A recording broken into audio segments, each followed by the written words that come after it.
20 vjeçari që llohet me armë nga policia italiane tentoi të një njeri 20 vjeçar shqiptar është plagosur nga të shtënat me armëzjarit të karabinierëve italian pasi tentoi të largohej me makinë gjatë një kontrolli policor.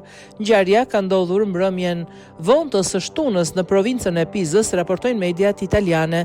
Ndërhyrja e forcave të rendit u bë pas një telefonate nga një grua e cila kërkoi ndihmë duke deklaruar se djali i saj i mitur po i nënshtrohej një shantazhi. Sipas denoncimit të miturit, i kishin marrë telefonin celular dhe autorët i kishin kërkuar një shumë prej 1.000 eurosh për t'ia kthyer atë.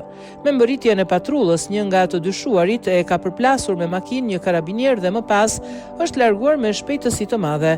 Ka nisur një ndjekje që ka zgjatur disa kilometra nga Bientina deri në Montopoli. Gjatë ratisjes, karabinierët kanë qelluar 5 herë me armëzjari.